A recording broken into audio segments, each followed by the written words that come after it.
my name is Vandana Ram. I'm the director of Bankstown Art Centre. The Art Centre sits on Darug land, and I acknowledge the Darug people as the traditional custodians of the land on which we work and whose cultures and customs have long nurtured and continue to nurture this land, and whose deepening connection to culture and customs have cared for this country for over 60,000 years. I acknowledge elders past, present and emerging for their immense spiritual connection to place which was never ceded. It always was and always will be Aboriginal land.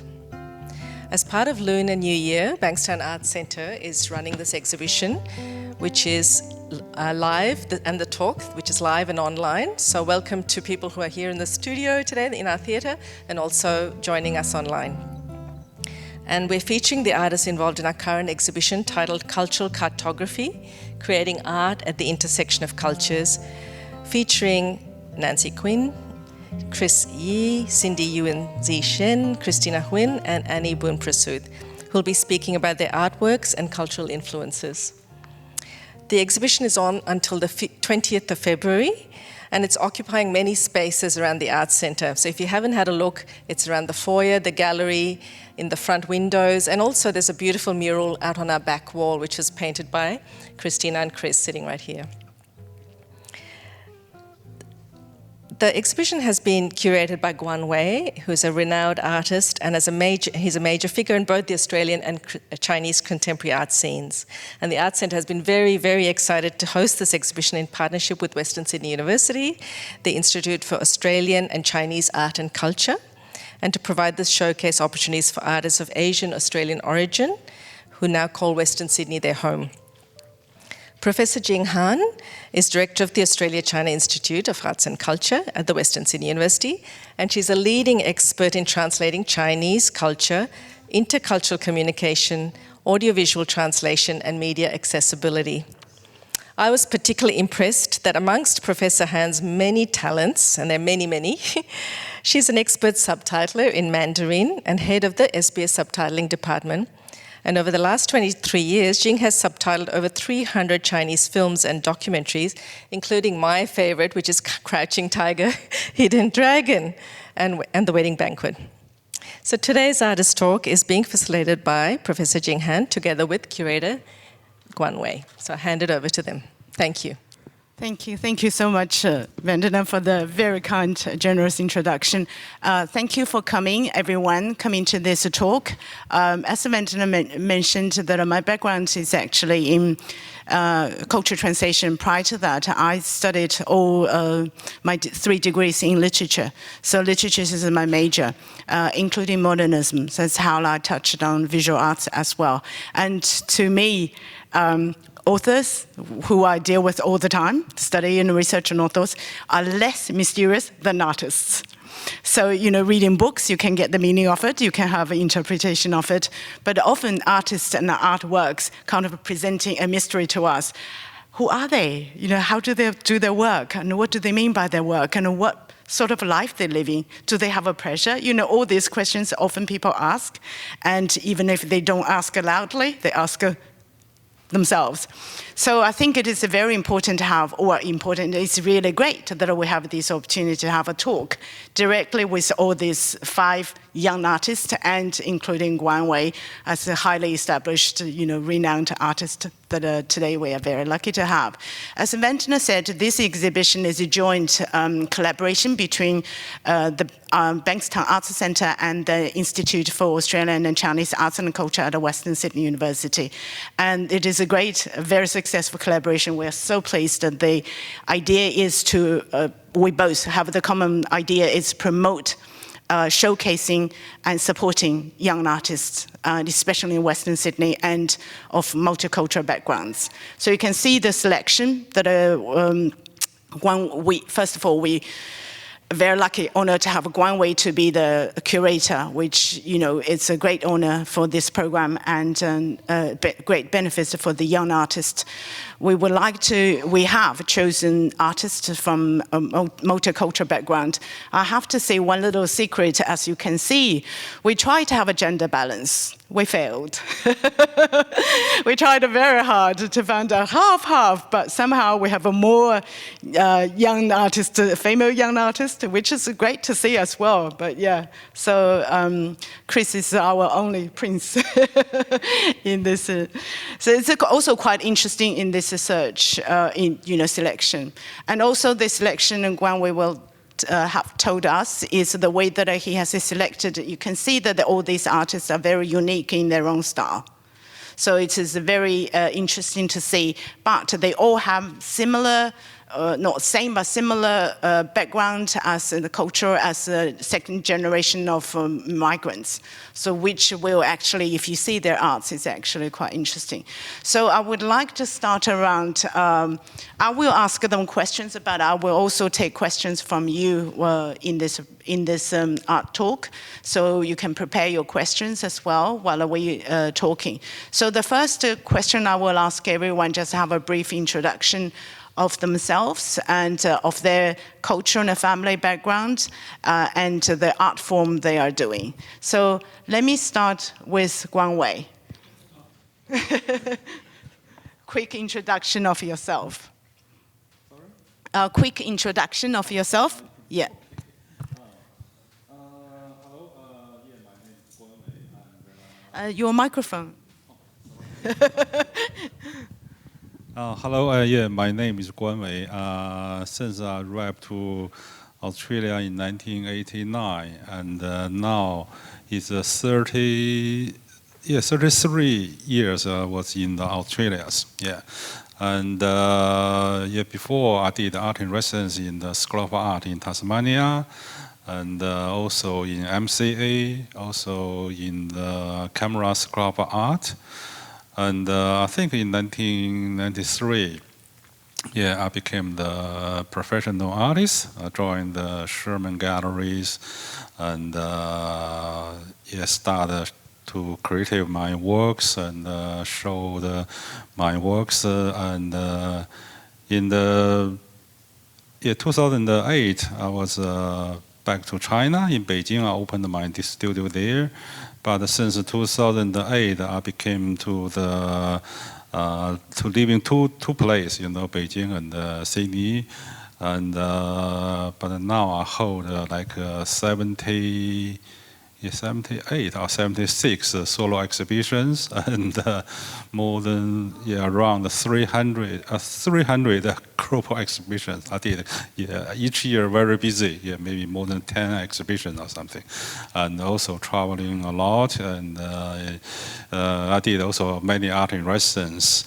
And yeah, not recent. Yeah, I also organized many. Exhibitions like a curator, like this time, this show here, and also in 1994, I also joined the curator for the Asia Pacific Triennials or something. And yeah, I'm not only artist, also the curator, and hopefully I can be doing the exchange culture for Australia and China, some things. And yeah, this is my background. Yeah, thank you so much. Just one little detail to add in recognition of Guan Wei's extraordinary contributions to contemporary art, both in Australia and nationally, internationally, and in China. So Western Sydney University last year, at the end of last year, awarded Guan Wei honorary doctor in visual arts. So the first Chinese background artist who have received such honor. So it's Dr. Guan Wei, actually. Welcome, Dr. Guan Wei. Thank you. Thank you so much. Anney, can you tell us about yourself? Hi, everyone. My name is Anney Bounpraseuth. I'm an Australian-born artist of Laotian heritage. My parents came to Australia as refugee migrants in the early 80s. I've been making art for about 20 years, and I'm also experienced with public programming, and I've worked as an educator, and I'm currently studying a Master of Fine Arts at UNSW Art and Design. Great. Thank you, Christina. Hi, my name is Christina, and I am an illustrator and a muralist from Western Sydney. I've been painting since 2017. And yeah, my background is, I was born in Australia, and yeah, we have a Vietnamese heritage. So we're Chinese, but yeah, my parents also came to Australia after the Vietnam War, and yes, Yeah. here I am. Very interesting. Yeah. Thank you. Chris? Hi, I'm Chris Yee. I'm a Chinese-Australian artist and illustrator from Ryde Eastwood. I'm very proud about that. I actually studied sort of graphic design and majored in textiles at university, which is sort of shown in my art now, with the textiles incorporation into it. And, you know, being a creative that kind of is quite versatile, I try to sort of weave, you know, stories of heritage and stuff that I knew growing up. And I sort of also work in animation and try to sort of incorporate those stories into my animation work as well. Yeah, that's me. Thank you. Thank you. Cindy? Hi, my name is Cindy Yuen-Zhe Chen, and I'm an artist of Malaysian Chinese heritage. I came here when I was 4 years old, and I recently completed my PhD at UNSW Art and Design, and my practice focuses on experimental drawing, sound, video installations, and that's reflected in the work that I have here at Bankstown Art Centre as well.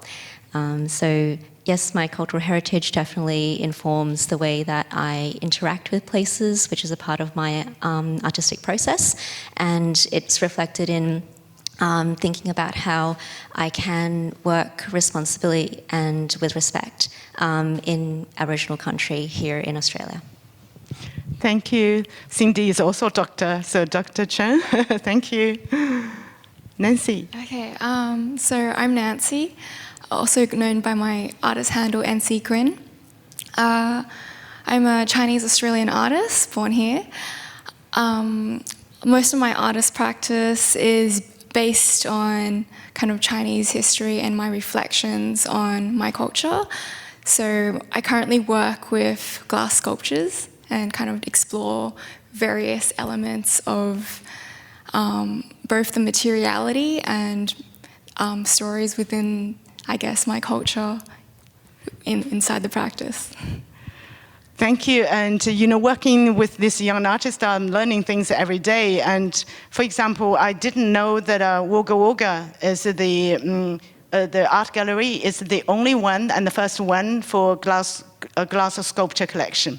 So that's through Nancy's work, and then I went there and I had a look. They remembered Nancy saying, yes, she won a big award. So if you ever go to Wagga Wagga, I highly recommend that place. It's very interesting, very unique, and the one and only in Australia. I don't know about you, but when I grew up, I never knew who I wanted to be or what I wanted to be. The way that I work is through elimination. Okay, I do something, this is not what I wanted, so I tick it off and try something else. I never knew that I would end up doing subtitling. So, you know, I studied literature, but in the end, I became, you know, very, very good subtitler. By the way, I also subtitled If You're the One, which I love and enjoy. Anyway, so I did not know what I wanted to be. So I'm always quite curious. And artists, they tend to start very early on, you know. And so this is my question to them all. How did you know that you want to be an artist? Who wants to go first? Chris. Yeah, I guess growing up in my area, there was no representation of anyone who was creative, let alone from a diverse background who wanted to become an artist. So, you know, it was relatively out of the question. Everyone sort of went into trade or commerce and that sort of thing. But I have a twin brother, Andrew, who is not here today. But, you know, hi to him. He's also an artist. And, you know, growing up with a single parent, my mom's in the crowd here too, we kind of just drew together and sort of, you know, ventured into the creative field by ourselves. And, you know, ultimately we really just wanted to be like illustrators and just sort of a way to sort of communicate, you know, these messages. It was really familiar to us. And, yeah, being an artist seemed like the right thing. And, you know, now, you know, moving into a year like this with COVID and everything, the definition of what is an artist, you know, like working online, being versatile, I've kind of seen that expand, but a lot of my core is just illustration. So, you know, just wanting to draw, really. Yeah. can see it's so certain they are, and he was. So it's incredible. Christina, do you want to take it up? So when I was younger, I didn't know that I wanted to be an artist. I think through schooling years, I always, I wanted to do something creative, but yeah, it wasn't until my last year of uni. I actually studied at Western Sydney Uni, which I forgot to say, but I studied graphic design, and yeah, one of the last units was that we painted on these wooden panels, and it was just my first kind of memory of painting something that was bigger than what I was used to, and yeah, so from that kind of informed, yes, I would like to follow this journey of being an artist, and yeah, as the years sort of progressed, I've just decided to keep at it. That's really interesting. You hear each one has a different answer. That's why I'm always interested in how they answer the question. Cindy, can we have you? Yes, well, the first career ambition that I ever had that I can remember as a 3-year-old, I wanted to be an astronaut. And I was really fascinated with the idea of learning new things and traveling to places that no one else had done. And then I realized that astronauts actually have to go through really rigorous training where they're put through a centrifugal force machine, and I get car sick. So I decided, no, that's not the right path for me. So I then decided to be an author, and then I realized, because my mother was actually studying education and a Master's of Arts Education. But even prior to that, I used to love drawing, and I used to draw all over the walls, and I used to draw all over my brother's picture books. And so it was always inherent to me, that sense of mark making.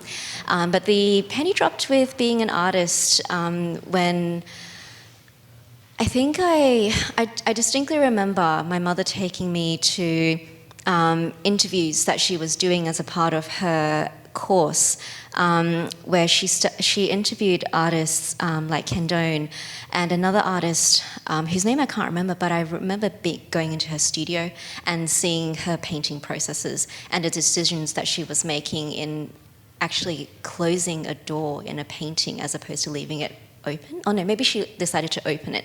And I realized at that point, I was like, oh, this is actually really interesting. I didn't know you could actually pursue a life and a career in being an artist. So I think it's very potent to actually, for future generations, to actually talk about the processes of being an artist and the opportunities that it actually provides in being able to explore ideas and being able to do things that other people can't necessarily imagine. Yeah, so true, so true. It's great for younger generation to know, how other people become artists. Thank you. Anney? Yep. Well, I had really supportive art teachers, Miss Coleman from high school, I'm still friends with, and Lorna Greer at TAFE. They both encouraged me to study art at university. And I had the marks to attend, but I didn't because I was brought up as a Jehovah's Witness, and in that faith, higher education and having a career, having dreams and ambitions is something that's discouraged.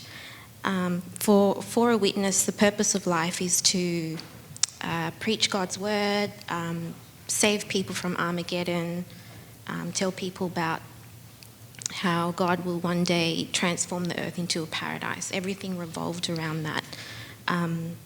So it wasn't until I went to Laos with my family and I saw where my parents came from. I saw my mother's house that her father built. It's a traditional wood house on stilts with a thatched roof. And I remember, using all the squat toilets. And I just thought, my parents didn't come all the way to Australia for me to blow up party balloons at a craft party store, So I decided to enroll in university and study art, and that's when my whole world changed. Yeah, oh, such a good story. Oh. Nancy, can we have you? And before we go to Guan Wei. Okay, well, I guess I always thought you could become an artist. I'm a bit more naive in that way. When I was a kid, I was like, I figured, oh, there was all these famous artists in the past, surely it's a career path in the future too. But my thinking was kind of correct, kind of incorrect at the same time, because it's not if I can become an artist that was hard, it was more how to become an artist that was very difficult. So that's been quite a journey, because originally I thought, when you're ready, the knowledge will just magically pop into your head. So that's been a tough learning journey, and you kind of have to learn. There's a lot of kind of art. There's a struggle of making the work itself, and then there's a struggle of getting yourself out there. So I guess. So true, so true. Not just you want to be and how you're going to be. So, Guan Wei, can you tell us your experience? How did you know that you are going to be an artist? Okay, yeah, my story should be the longest, but I'll make it longer short. Because in China, the situation is very different. And when I was little, and because my family is the artist family, my father and mother, they is Beijing opera singers. And when I was little, my father really hoped me became the singer for the Beijing operas. But I learning with my father, but for the boys in the around 13, 14, the rule is broken. And, yeah, unfortunately, I was broken the rule, and I can't sing again. And but another time also I'm like to painting to something, copy some the commission or something, and comic, yeah. And my father thinking, oh, you should to learn something for the painting. Yeah, maybe they get good for your future, your whole lives. Because during the Cultural Revolution, the primary school, high school, they all closing down. The children just play on the street. The smart families to like children, to learn something, because you learn something, you can good for your futures. Yeah, if you have some special talent or something. Yeah, my family is really pushed me to learning the learning the art. And and another time is all the university or something to close. Just with some the group, good friends, to learning. Another time in China is to learning Russian styles, for the realistic styles, make portrait and landscape or something. And when the China reopened the door, became in the university. After university, I became the art teachers and in the high schools. And later on, I came to the Australian, and naturally became the artist. Yeah, that's my ways. I have to say the greatest benefit or the primary reason we have Guan Wei as a curator for these 5 young artists is also as a mentoring role. So these 5 artists actually didn't know Guan Wei's story. So while you are hearing it, they are also hearing Guan Wei's story. So it's really interesting. One thing I can see from all their answers, you also have to have a talent. Art is a very talent-based thing. Like if you don't have art talents, then you can't go any far. But Nancy just touched on, not just you want to be artist, how you're going to be artist. And all this, including Guan Wei, coming from a migrant background. And, as a migrant, as the children of a migrant, the parents' the biggest concern is to have job security. And being an artist, it doesn't seem to be the securest job, in that spectrum. So I really want to ask you, what difficulties you have experienced by becoming an artist, especially as far as the job security is concerned. How did that bother you, and how did you overcome that? Can we have a start with Nancy? Sorry. So I guess my biggest obstacle was myself. I was giving myself the chance to be an artist. So right when I graduated university, I kind of went into a full-time desk job for a bit. It was like in art logistics, so I figured I'd still be close to art. But it was quite, not because of the environment there, everyone was really lovely, but it was quite torturous for me to be in front of the computer all day and to see artwork being shipped back and forth, but not to actually see any of the artworks. And I knew that this wasn't the life for me, so after like 3 months, I decided I'm just going to give myself the opportunity, just like a chance, to see if I can actually make it work, because I don't want a life unlived. And I don't think that and I really felt strongly and passionately that if I didn't do art, then I didn't feel like life was worth living for me. So I guess that was my biggest obstacle, was just like giving myself a chance. Yeah, that's so good.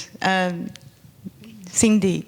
Yes, so coming from a migrant background, I had many experiences of growing up with great financial difficulty, witnessing this in my parents who gave up professional jobs in Malaysia to come to Australia in order to give my brother and I opportunities that they didn't have. So I was very familiar with financial struggle. And initially coming out of high school, I thought, okay, I'm going to study Bachelor of Commerce and Arts, which is what most people at my school did. And and it's kind of the expectation of, I find, many Chinese families actually, to do commerce or law or be a doctor. And thankfully, I thought better of it. And when I was putting in my choices for university, I decided I need to do fine arts. And I remember hearing a quote that frustration is potential which is not fulfilled. And I knew deep inside inherently that I have a potential that I need to explore. Whether or not success is anything which will occur, that doesn't really matter. That's secondary to me. It's actually being able to, as Nancy said, to live a life that is true to yourself. And so I just started working ever since I was 17. I've worked in so many different kinds of jobs, and I think it's really important as a young artist, especially in today's economic precarity, it's really important to actually cultivate complementary skills, whether that be admin skills. I cultivated a lot of interpersonal skills, things that terrified me, like public speaking. I purposely volunteered to be a guide at the Museum of Contemporary Art so that I could learn how to talk to groups of crowds, and that has since led to me becoming an educator. And that really complements the work that I do as an artist. I think that as artists, it's always going to be a struggle because you need time to actually develop your work, to grow ideas, to spend time just dreaming as well, absorbing information, digesting it, making those lateral connections, and then developing work that articulate those ideas. So that actually takes a lot of time. But what the broader society needs to understand is that that process of creative digestion is actually what generates the incredible output that then enriches the rest of culture and society. So we need that time. It's really essential. And I think the day job that you do, whether it be 3 or 4 days a week, whether it be teaching, it might be working in a reception job, I think it's really beneficial to actually be in an industry that allows you to make those connections with other people and other creatives. You can't, well, some people may, but I found it, and I have tried many other paths of work in the past. I find it really challenging to actually have, like, say, a corporate job, for instance, because then you're in a completely different world. Whereas now, in the day job that I have as an educator at the Museum of Contemporary Art, I work with artists. I engage with the work of artists such as Guan Wei. I talk to audiences about those artworks, and it's really enriching. It's like a feedback loop. Yeah, well, that's ideal, yeah. Chris?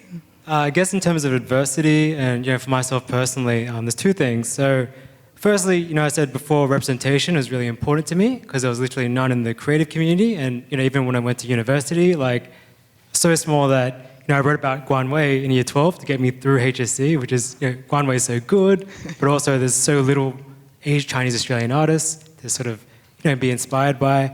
And, that's sort of why I went into design and textiles to begin with, because to me, logically at the time, it was like, okay, what's closest to a job, to traditional work?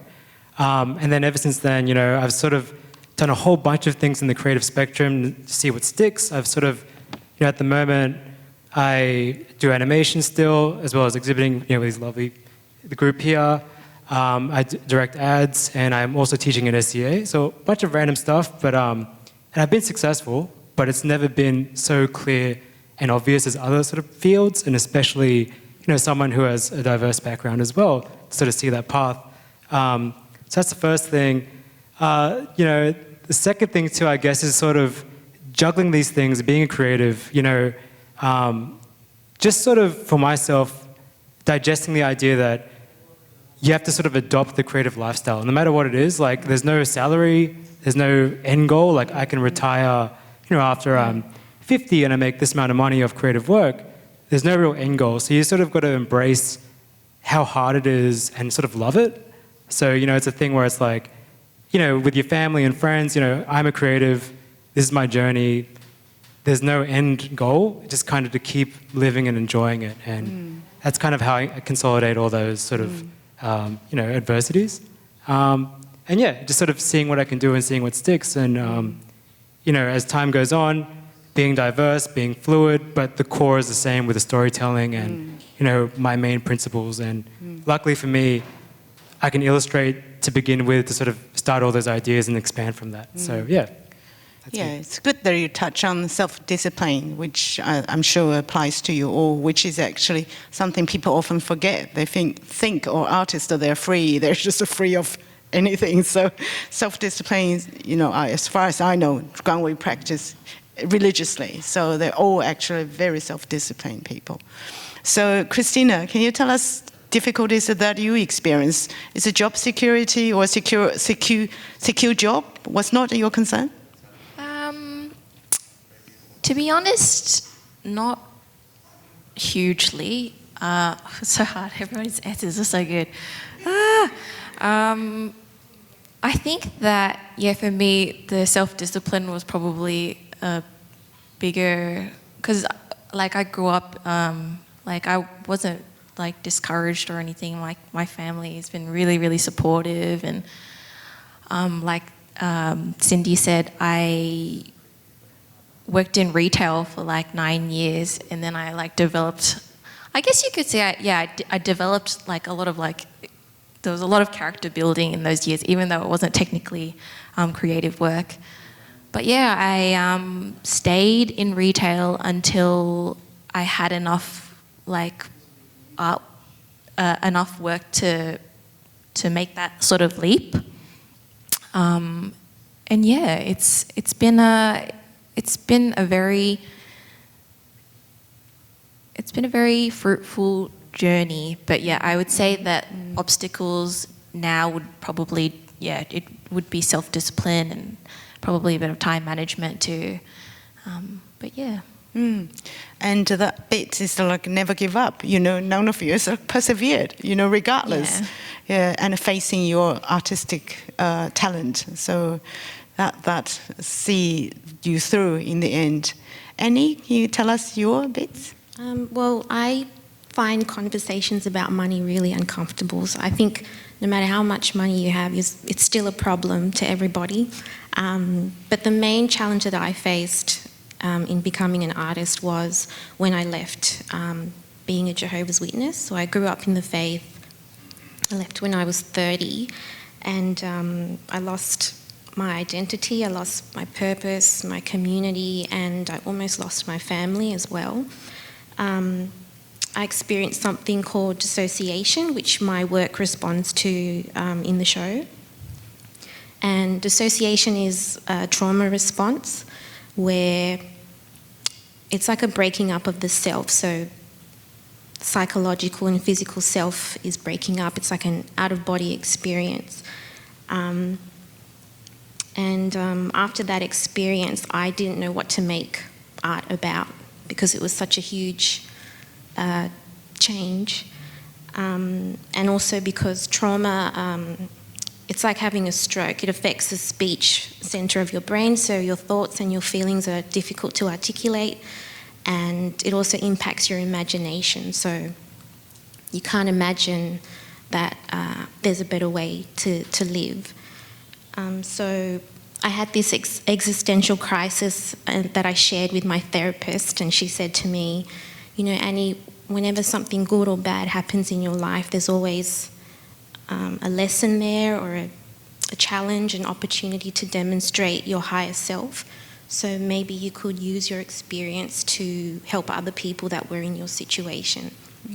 And so I thought about, you know, what will make my life meaningful now in the present? You know, what is my paradise now? What does that look like? So my work is all about something called post-traumatic growth from religious trauma. So post-traumatic growth is like a psychological concept where, you know, people use their negative experiences as fuel, as energy to create something beautiful, to move forward into something beautiful and transcend that trauma, not just survive it. So, yeah, that's what my work is about in the show. So I'm using that trauma of, you know, the death of the self and counteracting that with symbols of rebirth and celebration.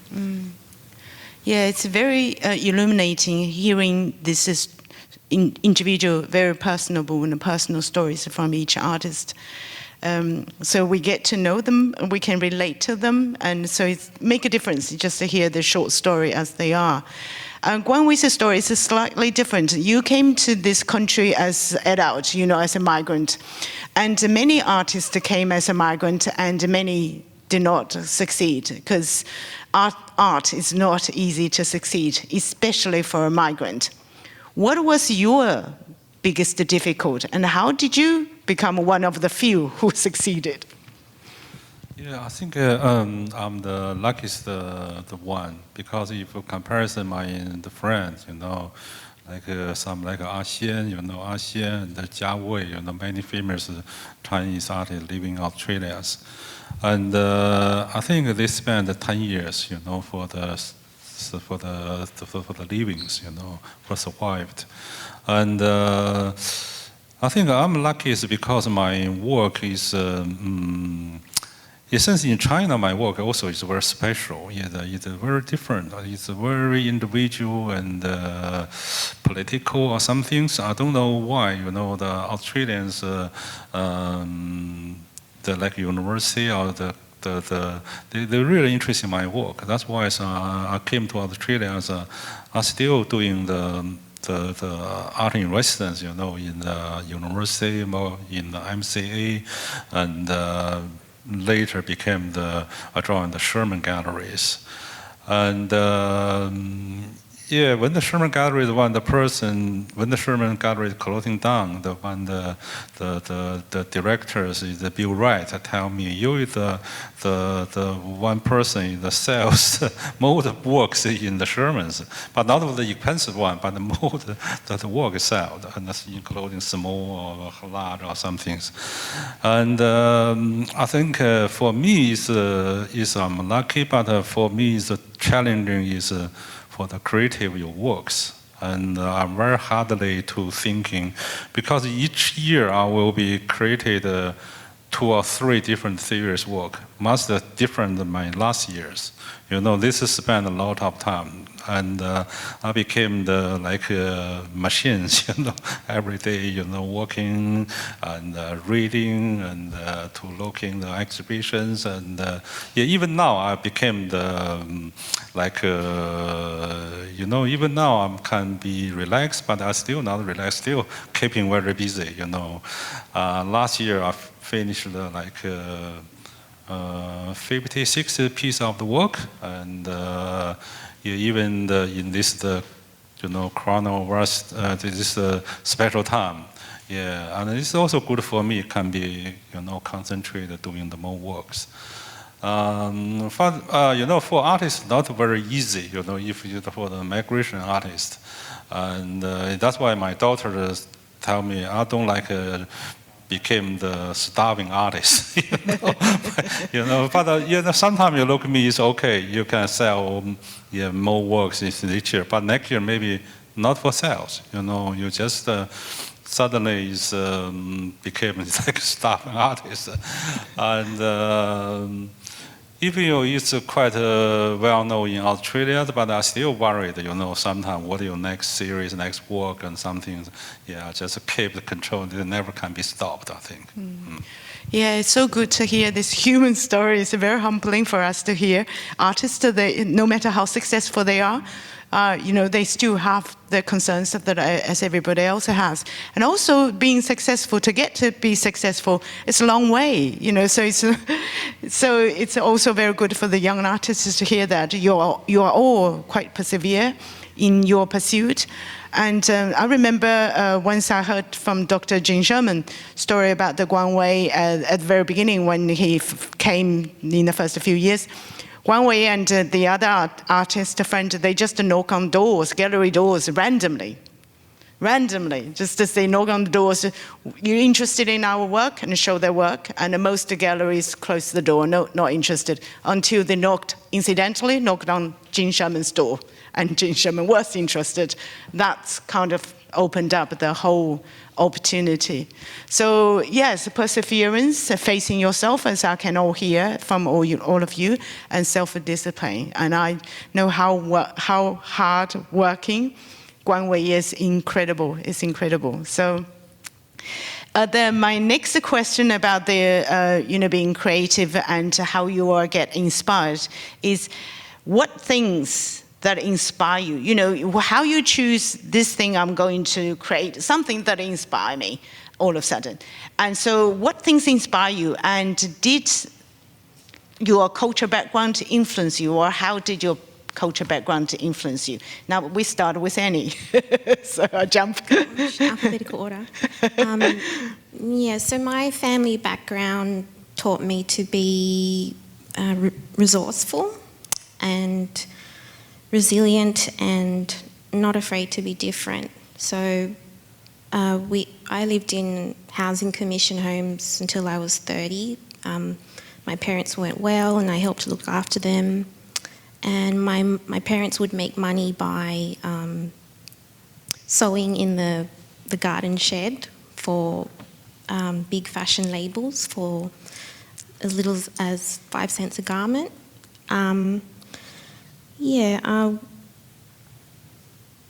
So we didn't have a lot of money. It taught me to be resourceful. So in my work, I'm quite creative with my materials. I use textiles, which don't cost a lot of money. It's actually the second biggest polluter next to fossil fuels.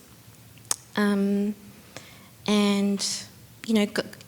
grew up going door to door, preaching God's word, and I get the door slammed in my face constantly. So I feel like that experience really helped me with being an artist and, bouncing back from disappointment and rejection. And I also, my experience growing up as a Jehovah's Witness, it taught me to not be afraid to be different. I think sometimes there is always a fear of being different. People want to blend in, but it's more about continuing to be different despite that fear, pushing through. So those are the main things that have come from my cultural background. Thank you. Well said. Christina, your art, your mural in this exhibition is called Symphony. I really love it. And I sort of can hear the music, the way that a fish rush. So that it's beautiful. So what inspires you, and your culture background, how did that influence your art? So I am I'm a pretty firm believer in finding, I feel like I've said this so many times. I'm inspired by just the everyday and small like moments and coincidences, and it's not necessarily a thing, but it's, you know, it's not necessarily a thing, and it's almost everything. It's strange. It's like for example, the symphony piece. That's just because like I love music so much, and I can't function or pretty much do anything without having music on. I don't know. It might be a bit too much, but yeah, inspiration. I also am inspired by like really good storytelling. I'm inspired by learning people's like the heritage of things, or just even my grandfather's garden it's like a scene from Lord of the Rings. Like it's like almost like a lost world in a sense. But there's just I'm a big believer in finding inspiration in the everyday. Yeah, so true, so true. Chris? Yeah, so for my work, inspired by, like, I guess, the humor and the very distinct identity of, like, Australian Asians, right? Which is so different from American Asians and, Chinese community, Korean community. I did grow up with not just Chinese people, but, like, Southeast Asian kids, Korean kids, and kids from Hong Kong and China, everything sort of combined. There's something very distinct and personal about that. So with my work, it does sort of. Is it on? It's on. I think it's the way you face it. Yeah.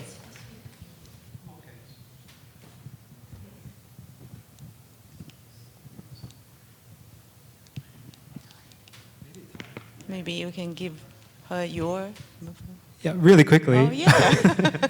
Yeah, so just the very unique sort of Asian Australian story, which incorporates humor, a lot of playfulness. But with my textiles work, sort of borrowing from traditional ornamentation, what those stories imbue, and then sort of trying to reinterpret that to a generation that I grew up with, that I sort of communicate with and sort of experience. So yeah, that's kind of my work. So just for the everyday, and hopefully sort of create a platform to sort of bring these ideas to people overseas and just sort of show that we are very specific and individual. Mm-hmm. Oh, thank you, thank you. Cindy, can we hear from you? Mm. Yes, so I think that I try to focus on how I'm actually synthesizing all of the information, the influences, the experiences that occur in my past and present, as well as with the things that I read as well. So thinking about how is really important, and that actually inspires the way that I approach those questions. So thinking of the right question is actually harder than thinking about what you want to make. So, for instance, I may be, there are sometimes large life events that will impact what I might choose to read, for instance, or what I might be interested in. So, like 10 years ago, when my maternal grandmother passed away, I was strongly impacted by, or influenced and inspired, and also moved by the experiences of chanting during her funeral. So more recently, that then led to an entire master's research body of work where I explored Buddhist chanting and chanting within sacred spaces. And that evolved further into thinking about sound within our everyday experiences. And more recently, in my PhD research, I focused upon listening and how I would actually use listening to extend my drawing practice, which is the basis of most of what I do.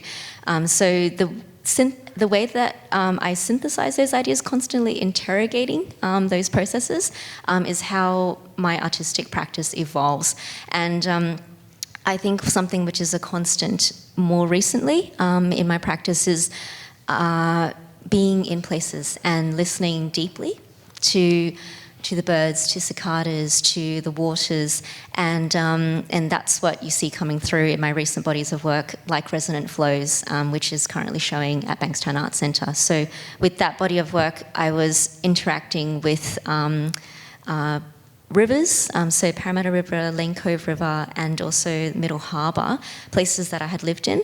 And more recently, I've made a body of work, a work and a sound installation based upon my interactions on Bidjigal country and Georges River area.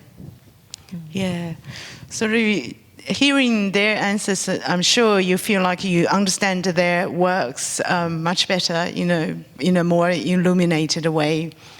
Yeah, Nancy, can you tell us your, particularly like what you said about the generation kind of lost through each generation, the cultural references, it's getting different at least. Okay, yeah, so I think like for me art is about noticing what's in the everyday, what's happening around me, and also integrating my personal interests in it, because I feel like a lot of my work like brings in stories like classical Chinese stories and epics, for example, the Three Kingdoms, which is heavily explored in my current series. And what Jing was talking about was the generational cultural disconnect that is not just happening within the Chinese community, but I think happens with all migrant communities. Because I first heard about this kind of phenomena when I was looking into Chinese history, and they were talking about how when China was taken over by the Turkic Empire and later the Mongol Empire, that their later generations would actually lose their culture and adopt the Chinese culture because of the way that they needed to learn how to communicate with the locals for trade, how to govern the country. And I see that phenomena happening a lot in Australia as well, within like the ABC community and other migrant communities, where each generation we lose a bit more of our language, our ability to speak it, write it, read it, and also the stories within our kind of culture, because like a lot of the last generation of Chinese people, when they look at my work, they immediately recognize the figures of Guan Yu and Zhang Fei, but a lot of like the current Chinese generation, when they look at, well, Chinese Australian generation, when they look at the figures, they probably feel like they've seen them before, but they don't know the significance behind that. So I kind of want to bring that back into my art practice and kind of almost preserve the culture, but also change it in a different way. Because growing up Australian, when I'm really fascinated by Chinese history, but when I look back at it, I reinterpret a lot of the stories within it. And for example, the characters I was just talking about, Guan Yu and Zhang Fei, they're traditionally seen as characters of valor and kind of loyalty. But when I see them, I also see them as kind of representations of arrogance and wrath, and because of how they ended their lives. So I think like it's kind of interesting to bring that, find that intersection between culture and almost like find a new culture within that intersection. Mm-hmm. It's really interesting to hear. That's how you can see that each have a different art form they choose. So it is very informed by their own personal experiences, a personal choice. And then the story is told through that art form. And Nancy's talking about reinterpretation. I'm sure many of you have that experience as well. Yeah, past each generation, things are kind of lost, but picked up in a different way, and look at it in a different way. And it just reminds me, Nancy says about the reinterpreting those heroes or villains. My daughter, when she was learning Mandarin, and one day she said, very, very low-level Mandarin. So anyway, but her observation is very different, which struck me. One day she said, how come in Chinese, all the female, gender, when the female referred to, there is always have to be a additional female word add to it. For example, children. Children is neutral, but in Chinese, 儿子 it's 儿子. But if it is 女儿, you have to add. If it is daughter, you have to add a female side to indicate. So anything about female, you need to add a little bit to indicate. So to say a bit clearer is queen and a king. You have queen and you have king. So different gender, different name. But Chinese is Wang is a king. And you have to add female king is a queen. So there is no separate word for queen. So I said, what's true? And then I looked it up. None. It's when female was referred to, add this little female prefix to indicate. So they have to attach to male words, but if it is a male, they don't need to add a prefix. So I said, that's true. So my daughter said, that's very sexist approach to language. That's a feudal language when it first started. So it's actually quite illuminating to me hearing. So I think, all this younger generation or, Australian next generation, they will interpret things in a very new way. And the world becomes very different, and through arts, it's more colorful. Now I come to Guan Wei, and Guan Wei just mentioned he's so successful. It's like we know that his art is very unique, very recognizable. You can tell it's Guan Wei's work. But in the meantime, he has a great variety, of style, of the subject, and etc. What inspires you? Yes, and in my family, I'm not Chinese, and I'm the Manchurians. One was in the Tasmania, so the colleague and the teacher, but told me you not look like Chinese, because Chinese mostly is very tiny or something, but you is so big like Australians. Yeah, I said, yeah, I'm the Manchurians. Last temples in China, But for the Manchurians, they have some special element, I think, because I don't know how to say the 最后的贵族, how to say? 破落贵族. It's sort of the lost generation of aristocracy. So the end of it, yeah. Yeah, because this as a Manchuria, that's where he came from. They doesn't care about powers and the societies and the politicals, They always critics to the things, This is the attitude. And also the Manchurians is very humorous, like the famous writer like Lao She and Wang Shuo. All the novels is very humor, but it's a very how to say, it's not only humor. It's like 讽刺怎么说呢? A satire, satirical. Yeah, satiric. Yeah, also. It also this is in the works you can find these things, humors and make jokings and. I think this is quite a strong influence from my father's, because my father, from the Manchurians and heritage to me, and in my works also has strong this element. Also, when I was in Tasmania, I just make 3 elements to create my works. Firstly, just like humorous. Humor is very important, I think. And second element is knowledgeable. Make my work is more knowledge in the background. And third element is witty, choice some images and something reorganized. I think these 3 elements just inherited for the Manchurian culture, some things, and I followed these 3 elements to create my works, and until now, I think.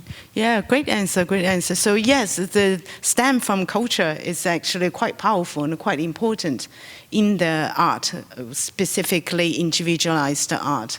Yeah, so before I get to the question, get questions from you, and I just want to ask them a fun question. This is a multiple choice, so I want them to answer, to pick a one, from multiple choice, and let's hear what each of them pick. So the question is multiple choice. Which of the following scenario annoys you or amuses you or happens to you the most? A, people misunderstand your artwork. B, your artwork is hung upside down by mistake. C, someone you barely know asks you to draw a picture as a free gift. So Nancy, can we start from you? Which happens to you or amuses you the most? Which amuses me the most? I guess C, because I think it annoys me the most. Yeah. Like the idea of free labor. Especially, I guess for me, it doesn't happen as much, but when I was drawing before I started into glass sculpture, it would happen a lot more. And yeah, I just never got behind the idea. That does happen, that's good. So Nancy chooses someone who barely knows asks me to draw a picture or, as a free gift. Cindy? I think what actually amuses me and delights me is actually number one, where somebody misinterprets the work, because I don't actually see any interpretation as a misinterpretation, because what I love the most about art is that it opens up questions. And whenever I make a piece of artwork, I put it out there and I always think to myself, and I always say that it actually has manifold lives and many possibilities, and it lives through the people who actually see and interpret it. So that is actually what I cherish and enjoy. Thank you. And Chris? For me, definitely C, because I've drawn like 80 dog drawings and cat drawings in the past, like GIFs. And I guess the new version of that is like, oh, can you draw my tattoo? Like, oh, can you just sort of do a dragon? So yeah, definitely C. Yeah, that's about it, just drawing. Yeah. Drawing tattoo, you should definitely charge. I just met Wen Liang, who is a very renowned artist, and he has a big one arm. It's a beautiful tattoo. We asked him, where did you get this tattoo? He said, I have to commission an artist to create.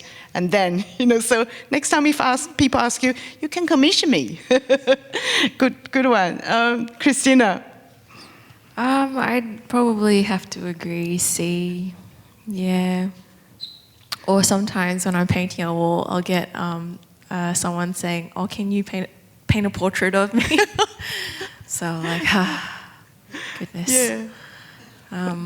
Yeah, it's probably C. Yeah, probably they see lots of your murals around, so they feel like, oh, it's a very easy job, seems to be. Anney?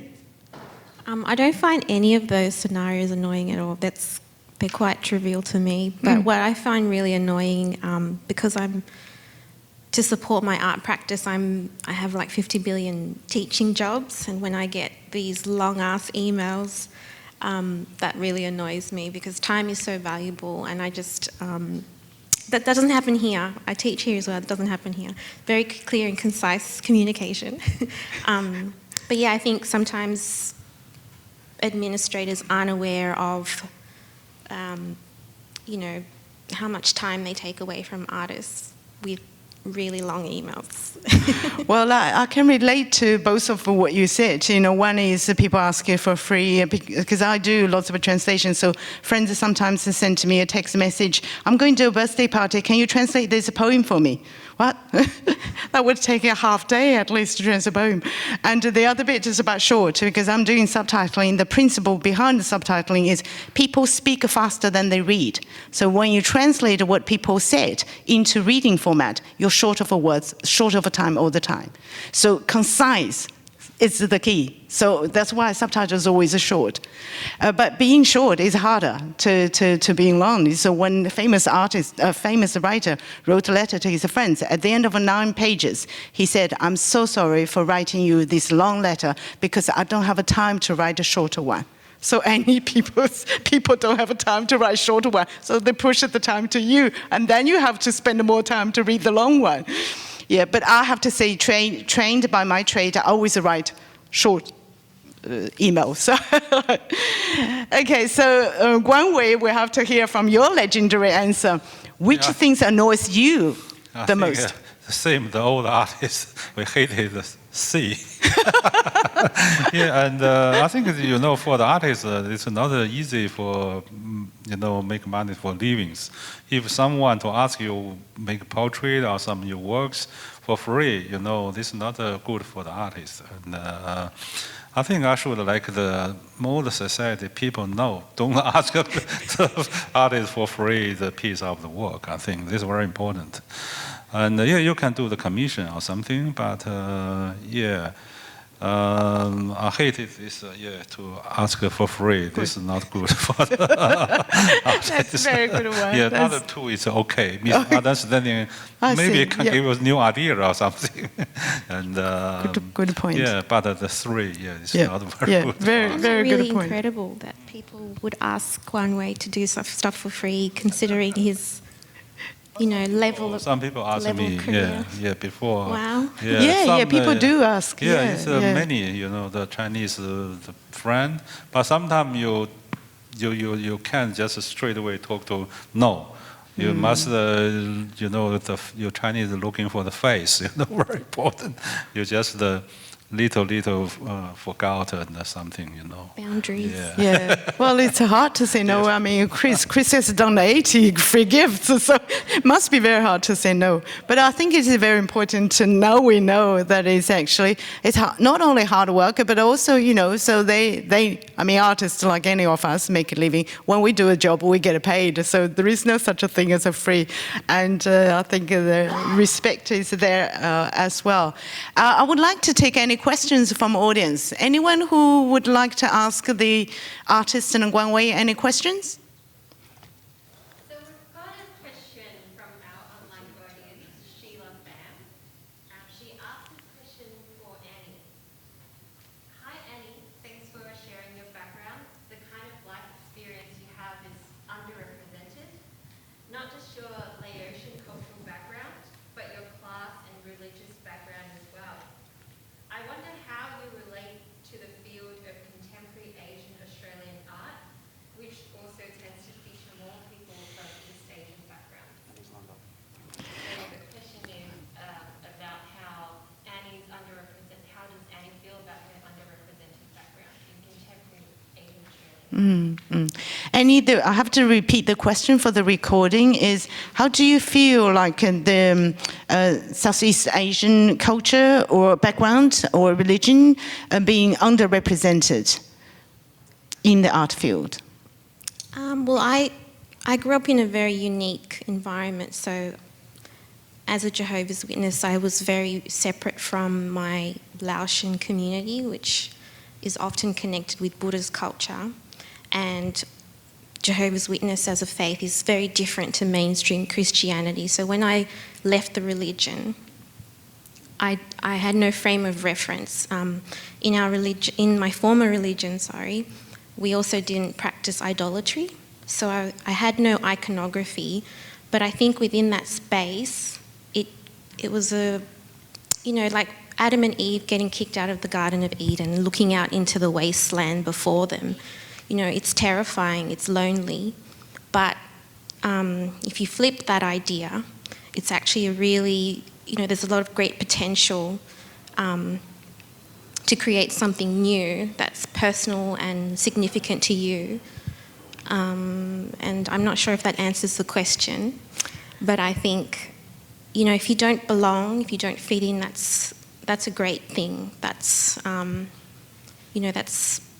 takes a lot of courage to be different. So it's something that you should embrace. And then by sharing that with other people, you find people who you connect with that have had similar experiences to you that you never, you didn't think they were there. So it's really important as an artist to, speak from your heart and share your personal story and, find your tribe, find people that are looking for, someone to connect with. there's a truthfulness and courage. Yes, it's great. I totally didn't answer the question. No, I think it's a great answer. Anyone else has any questions? Okay, while you are thinking, I actually have another question for all the artists in Guan Wei. This is my question. I always want to ask this question. What is the biggest fear? Because as I just said, often people feel like artists, they are a bit separated from us.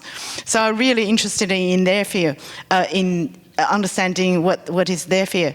When I first started my career, I used to be a radio presenter at SBS, and then we present news from English into Mandarin. So our slot is at 10 o'clock, so we need to be there at 6 o'clock. So you have to have 4 hours to select the news from the pool and then translate them, and then get enough time to practice before on live, 10 o'clock on sharp, the lights on. So you're starting. It's quite stressful. So when I was doing that job, I often woke up in a nightmare. And then I said, oh no, when I woke up, it's 8 o'clock. There is no way I can get there before 10. Or when I woke up, it's 10 already. The program is on air. So I'm just too late. I always have that fear. So that's related to the occupation. I really would like to know, what is your biggest fear, as an artist? So let's start with Nancy. Okay, so working with glass, my biggest fear would be the studio burning down.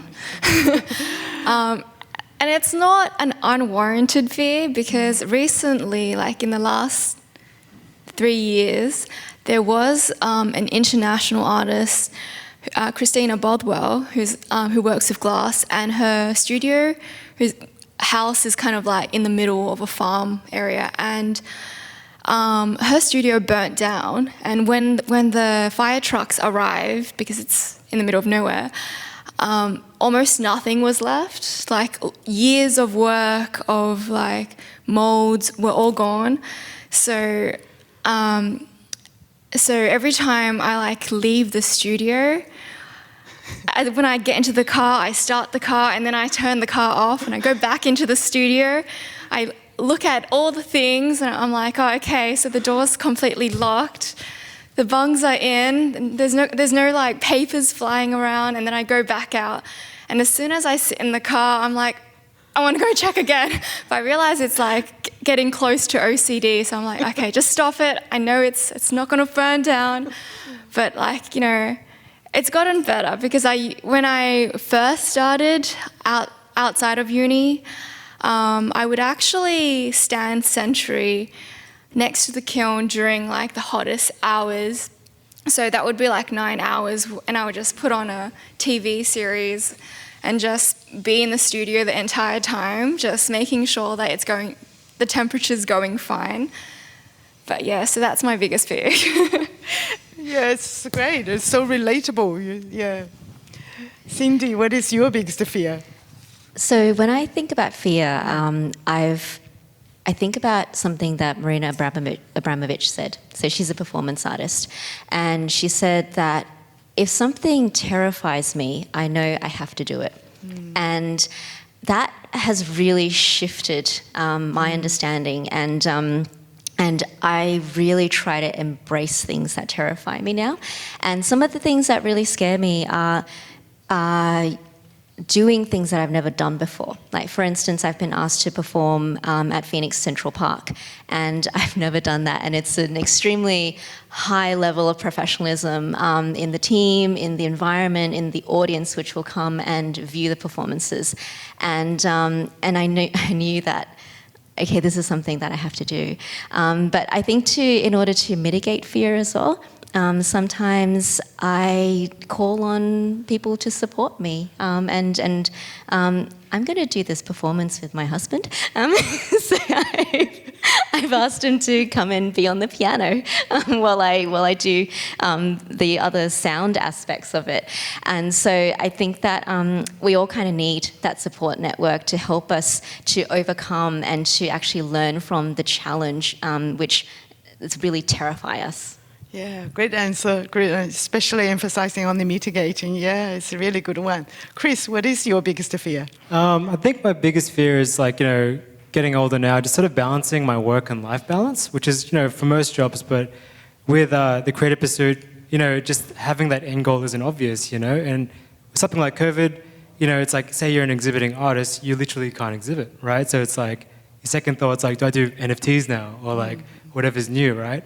So it's, that idea of taking risks, sort of giving things a go, and also encapsulates, like that fear of running out of time. There's so many things that are sort of encompassed, but like, with me being an artist, getting older, I do enjoy my life side of things as well as my work. So it's sort of finding that middle ground and making sure it doesn't really slip from my grasps. And, to sort of, make that work. It's having a good network, a good foundation, a good sort of community around you. So, yeah, that's kind of my view. Oh, listen to Chris talking about getting old, Yeah, it's very good though. Yeah, very good. Thank you. Christina, what is your biggest fear? My biggest fear? I don't like public speaking much.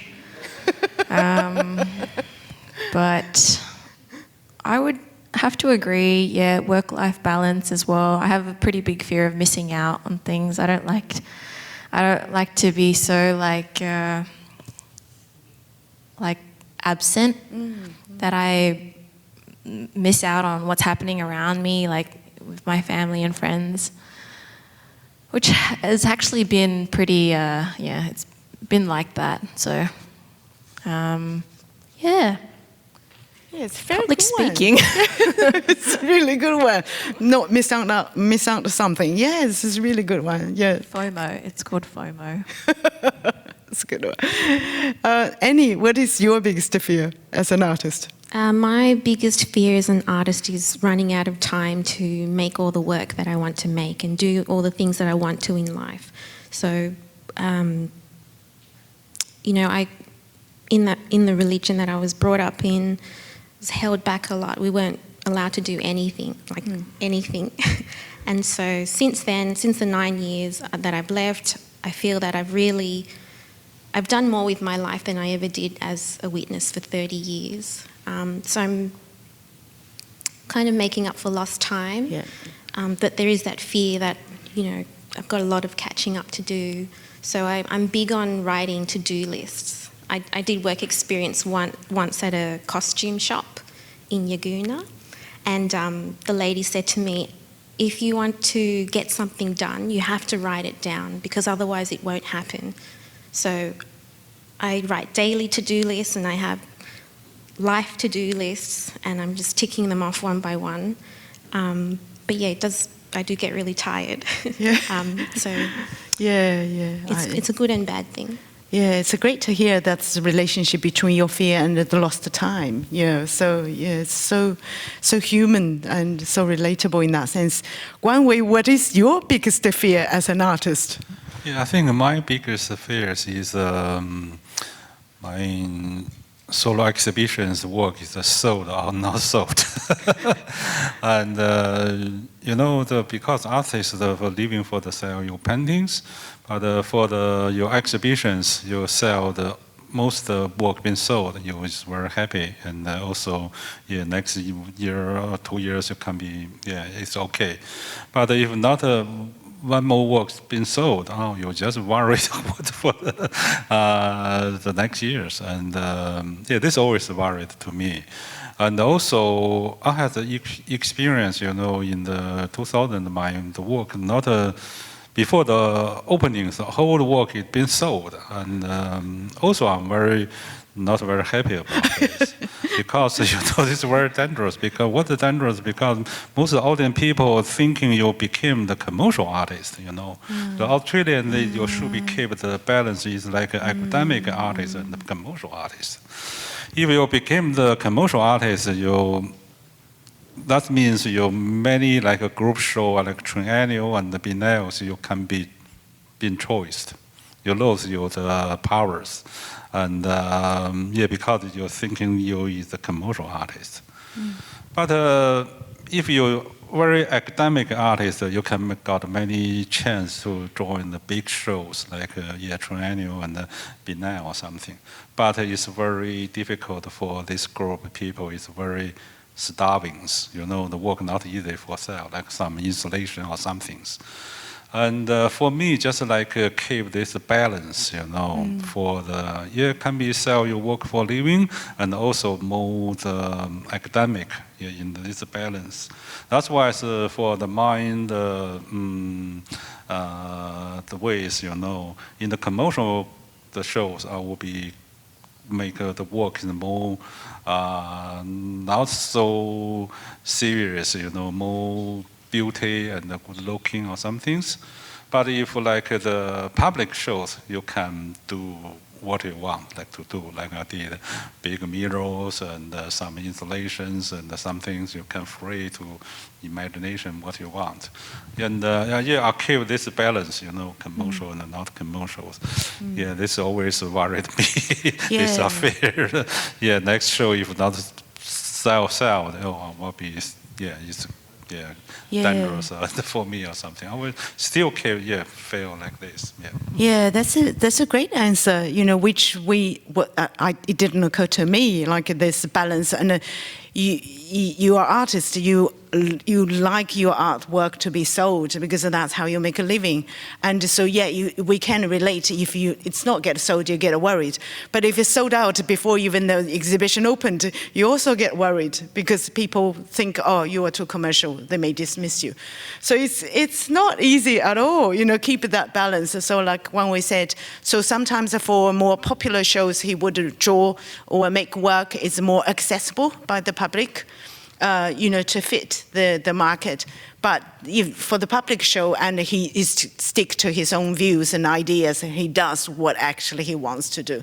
But keeping this balance, and especially for young artists, would be even harder than obviously for established ones. So you sort of have more freedom. Yes, hearing all these answers, I'm sure you feel like you can more relate to this artist, you appreciate them more, and you understand them more. I do love them more, so they are really great. You know, art brings us so much joy and brings us so much inspiration to human world, to human being, to the existence. So by the same token, on the other hand, we do need to support art and support artists and appreciate them. So I think this is the very good talk that with artists, and I hope you enjoy, and I certainly enjoyed all the answers. Thank you all for all the 5 young artists, and thank you, Guan Wei, for the great support and the great answers you give to us. And thank you, audience, for your participation.